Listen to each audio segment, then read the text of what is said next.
자, 이렇게 해서 두 번째 이슈까지 살펴봤고요. 그러면 세 번째는 뭘까? 시계열대로 가고 있으니까 대충 예상은 됩니다. 네. 세 번째 이슈는 뭘까요? 뭐 여러분들도 다 예상하고 계시는 네. 2024년을 결정지었던 최대 이벤트죠, 사실. 네. 역사를 바꿔놓은 네. 네, 하나의 이벤트 미 대선이니까 네. 11월 5일 네. 미 대선 결과였다라고 생각합니다. 그럼 그거부터 한번 네. 엎치락뒤치락도 했었고 네. 그 전에 지지율 차이도 그리고 해리스가 앞서던 때도 있었습니다. 물론 그때도 지지율 나오는 거 보면 다 오차범위 내여서 뭐 큰 의미는 없었습니다만은 네. 어쨌거나 이런저런 얘기들이 많았었는데 야 이거 동점 내가지고 나중에 대법까지 가는 거 아니야? 막 그런 얘기들도 조금 있었거든요. 네. 근데 너무 생각보다 빨리 그다음에 많은 표 차이로 이겼습니다. 이거 어떻게 해석해야 됩니까? 저의 해석과 네. 또 제가 주로 인용하는 경제지를 인용도 네. 해드리면 근데 더 이코노미스트에서 매년 말 12월 정도 되면 더 월드 어헤드라는 그 버전이 나옵니다. 2024년 말에 더 월드 어헤드 2025가 나오겠죠. 그러겠죠? 그럼 거기에 2025년을 장식할 여러 인물들이 이렇게 나오는 거예요. 네. 한 30명. 근데 매년 그렇게 나오다가 더 월드 어헤드 2024는 네. 어떻게 나왔냐면 네. 한 명의 인물만 있었고 그 한 명의 인물은 심지어 얼굴이 아니었습니다. 그림자였어요. 아 진짜요? 근데 그 그림자였는데 네. 모두가 알아볼 수 있는 그림자였어요. 아, 트럼프였습니다. 아 진짜요? 트럼프라는 인물을 이제 경제적으로는 굉장히 영향력 있는 인물로 생각을 했었다라고 먼저 말씀을 드리고요. 예. 저는 사실 이제 경제 전망서를 집필할 때도 뭐 트럼프 2.0이라는 책을 쓴 이유도 먼저 그렇게 가정하고 준비했었던 이유는 네. 경제라는 관점에서 봤을 때 바이든이 왜 물러났을까? 그리고 트럼프는 원래 왜 물러났을까? 아주 가볍게만 정리하면 이렇습니다. 트럼프는 왜 물러났을까? 코로나19 때문에 물러난 겁니다. 바이든은 왜 물러났을까? 고물가 때문에 물러난 겁니다. 그렇죠. 인플레이션을 해결하지 못한 겁니다. 네. 혹은 인플레이션을 만든 인물이고 인플레이션에 따른 고금리, 고물가 고금리로 인해 야기된 경제적 충격은 뭐예요? 서민들 입장에서는 실질소득 감소로 이어지는 거죠. 그렇죠. 네. 그러면 당연히 물가는 치솟는데 소득은 정체되니 실질소득이 감소하고 3년 연속 실질소득이 감소한 나라에서는 그 정권이 유지될 수 없다라고 판단했습니다. 이게 되게 현실적인 문제예요. 네. 그러니까 이게 공화당이냐 민주당이냐 혹은 인물에 대한 지지도는 있을 수는 있는데 네. 막상 투표소 안에 들어가면 네. 사실 경제, 그다음에 네. 물가 이거부터 생각나기 마련이거든요. 네. 그래서 이 문제를 해결해 줄 수 있는 사람이 누굴까? 그렇죠. 사실 그 구도로 보면 네. 너무 명확하긴 했어요. 저는 다른 걸 차치하고 네. 어쨌든 지금 20년에서 24년까지의 경제를 놓고 보면 최근 3년 동안에 그런 실질소득이 감소하는 미국 국민들의 마음을 대변하는 하나의 그 문구가 The Cost of Living Crisis예요. 그러니까 생활비 위기입니다. 네, 맞아요. 그렇게 쓰고 다녔습니다. 그 생활비 위기에 직면해 있었고 역시 트럼프는 그걸 유세 현장에서 계속 강조했죠. 네, 바이든이 인플레이션 만들었다. 네, 그리고 인플레이션 못 잡았다. 그리고 고금리 만들었다. 내가 당선이 되면 인플레이션 잡겠다. 그리고 내가 금리 떨어뜨려 주겠다. 그리고 파월한테 대선 전에는 금리 인하하지 마라. 계속 그랬잖아요. 맞아요. 그게 그겁니다. 네. 그러니까 결과적으로는 저는 이 미 대선이라는 그 거대한 변수가 등장하게 된 배경, 어쨌든 경제적으로는 그랬었다. 그리고 그 고물가 고금리의 배경 중에 하나가 역시 전쟁이었거든요. 네, 전쟁을 맞아요. 멈추지 못했었던 인물이죠, 바이든은. 점점 늘어났죠. 러시아가 침공했을 때 네. 멈추지 못했던 거잖아요. 맞아요. 결론적으로. 네, 예, 오히려 전쟁을 확전시켰잖아요. 그렇죠. 근데 트럼프는 24시간 내 끝내겠다. 끝내준다. 그게 사실이냐 아니냐는 중요한 게 아니에요. 네. 정치적으로는. 네. 어쨌든 바이든은 못 끝냈던 인물이고 미국 국민 입장에서는 트럼프는 끝내준다고 하니까 트럼프한테 한번 기대를 걸어보는 거죠. 그렇죠. 맞아요. 그래서 정치적으로는 트럼프한테 표를 몰아준 것이다. 저는 그렇게 평가를 하고 있습니다. 맞습니다. 그리고 경제적인 측면에서도 물론 코로나19 때문에 트럼프가 물러나긴 했지만 이제 사람들 안에서 그래도 코로나 이전까지는 괜찮았잖아 라는 생각들을 많이 하게 했던 것 같아요. 해리스 대비해서. 네. 그러다 보니 이제 경제 그리고 정치적으로 결국 투표장에서는 이제 트럼프를 꼽게 되는 일이 있었고, 트럼프 2.0 시대가 이제 내년부터 펼쳐지는데 지금은 자세한 얘기 못할 것 같아요. 시간 관계상. 맛보기로 예. 트럼프 2.0 시대에서는 어떤 구도의 변화가 있을까? 변화가 어마어마할까? 혹은 우리가 지난 2016년에 겪었던 트럼프 그냥 2탄이라고만 생각하면 될까? 실장님께서는 좀 어떤 변화 예상하세요? 제가 그 책의 네. 첫 문장을 어떻게 시작했냐면요. 주사위는 던져졌고 세상은 소용돌이에 던져졌다 라고 시작했습니다. 예. 근데 제가 무슨 말씀을 드리려고 하냐면 트럼프 2.0이라는 이 소용돌이가 앞에 막 치고 있어요. 네. 근데 이 한국이라는 배가 이렇게 항해를 하고 있습니다. 네. 중요한 것은 우리 배가 항해를 잘해야 돼요. 근데 너무 죄송하지만 우리 항해를 하는 배가 조타수도 취해 있고 이 조타수를 관리 감독하는 네. 함장도 취해 있고 네. 다른 승선원들도 아무 생각이 없어요. 네. 사실은 소용돌이도 문제인데 그걸 어떻게 헤쳐나갈지를 고민하고 있는가가 또 문제인 것 같아요.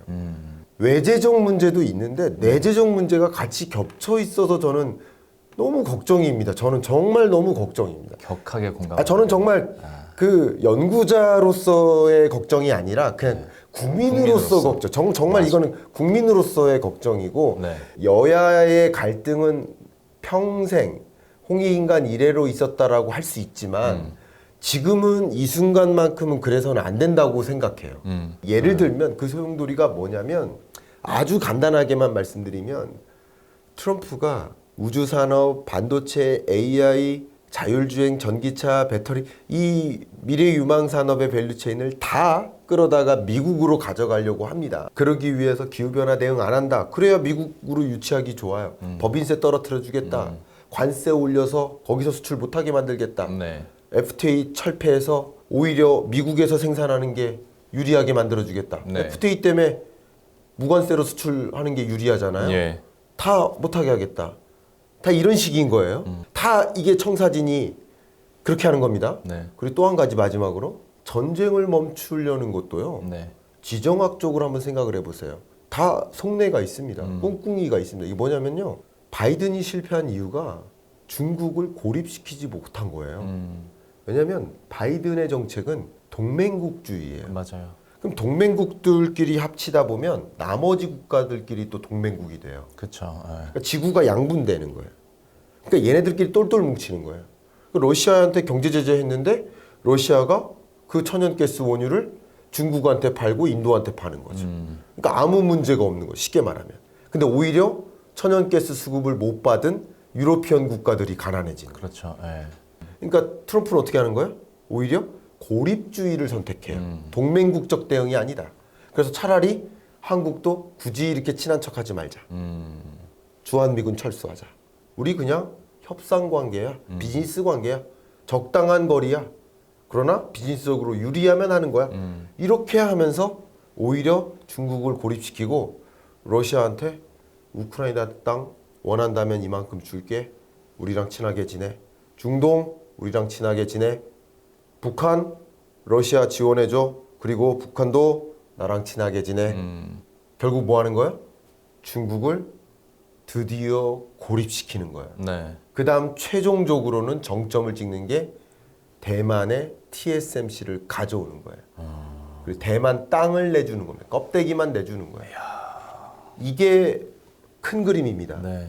결국은 큰 그림 안에는 미국 해군 작전에는 TSMC를 폭파시키는 것까지 극단적으로는 그건 상상력입니까? 아니면 진짜 뭐 있습니다. 근거가 있습니다. 진짜요? 예, 해군 작전 안에 네. 플랜 A, B, C가 있는데 네. 이제 항공모함이 대만 해협에 갑니다. 네. 가는 것까지도 플랜에 있고요. 이거 영상으로 나가도 돼요? 나가도 되죠, 당연히. 그래요? 전 처음 듣는 거라요. 아니요, 이거 군사 지정학자들은 다 알고 있는 그래요? 얘기예요. 예. 이렇게 된다는 게 아니라 이런 극단적인 상황도 있을 수 있다는 그렇죠. 거예요. 시나리오는 여러 개니까. 시나리오 안에. 네, 네. 근데 당연히 중국은 안 내주고 싶겠죠. 그럼요. 네. 예, 여기에 두고 싶죠. 최고의 기술은. 그러니까 그게 차질이 있을 경우에는 폭파시키고 오는 것까지 플랜에 있는 겁니다. 아우. 굉장한 군사적 긴장감까지 있는 거예요. 그러겠네요. 그래서 제가 소용돌이라고까지 표현한 거예요. 그러면 이렇게 하는 과정에서 미국은 한국한테 중국한테 반도체 주지 마. 반도체 차단하겠죠. 고립시킨 다음에. 네. 그럼 중국은 어떻게 할까요? 요소만 차단할까요? 지금 정말 어마어마한 소용돌이가 한국이라는 배 앞에 몰아닥치고 있는 거예요. 중국이 어떤 요소 공급 차단 안 하리라는 법이 있어요? 이미 그런 일이 있었잖아요. 우리는. 그렇죠. 우리는 아직도 97%의 요소를 중국에 의존하고 있단 말이에요. 그럼 우리 어떻게 대응할 건데요? 플랜 B, 플랜 C를 다 마련해야 돼요. 그냥 우리 배 안에서 싸울 상황이 아니에요. 어쨌든 트럼프는 이런 큰 그림을 그리고 있다라고 전제를 해본다면 우리도 어떤 대응 시나리오를 가져갈 것인지를 다 대응책을 강구해야 되는 상황입니다. 그만큼 심각한 상황이라고 저는 생각합니다. 갑자기 어깨가 무거워지네요. 제가 절대 공포감을 조성하는 게 네. 아니라요. 정말 저는요, 이 심각한 상황이라고 생각합니다. 패권 전쟁에 거의 종점을 찍으려고 그러겠네. 생각하는 그런 상황이라고 보고 있기 때문에 정말 저는 돌이킬 수 없는 상황에 놓일 수 있다. 정말 만반의 준비를 해야 된다는 생각을 합니다.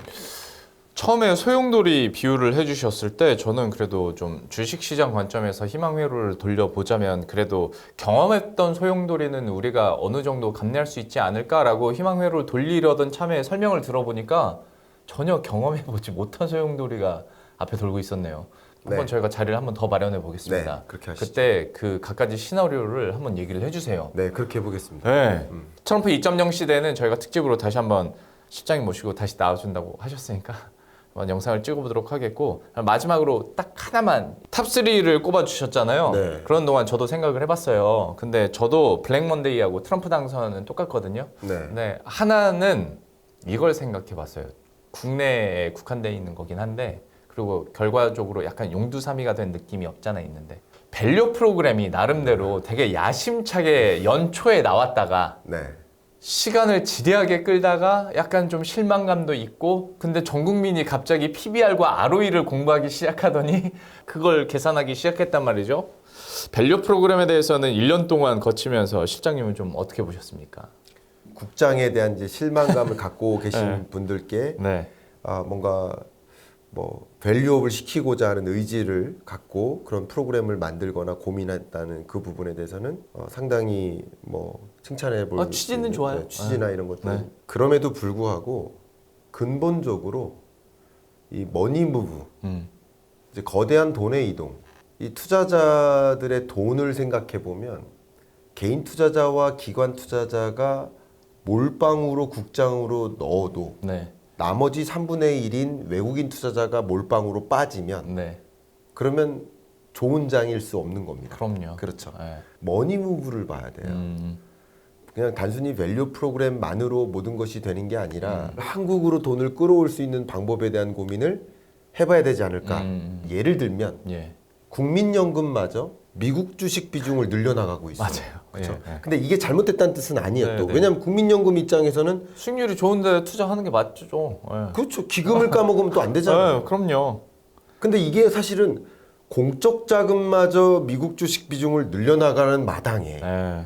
우리 개인 투자자가 네. 독립투사입니까? 아, 그렇죠. 투자자인데? 그래서 애국심으로 하는 것도 아니고. 그러니까 머니무브라는 관점에서 선순환을 유도하는 그런 부분에 대한 고민을 더 해야 되지 않는가 하는 생각을 저는 개인적으로 하고 있습니다. 그러니까 단순한 주주 환원 정책, 그것도 자율에 맡긴 주주 환원 정책으로는 외국인들의 추가적인 유입을 끌어들일 수 없다라는 거는 1년 동안 여러분들도 너무 잘 봐오셨으니까 어떤 머니무브 측면에서 봤을 때 어떤 좀 매력 요소를 갖출 수 있을지 이거는 진짜 고민을 해봐야 될 사항인데 2025년 어떻게 될지 그 소용돌이 앞에서 해결해야 될 또 하나의 문제가 아닌가 싶습니다.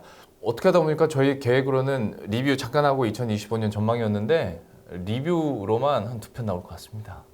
아유, 다음에 예. 한번 나와주세요. 아, 그럼요. 무조건 나오겠습니다. 오늘은 여기서 인사드릴게요. 경제 읽어주는 남자 김광석 실장과 함께했습니다. 오늘 말씀 고맙습니다. 감사합니다. 네.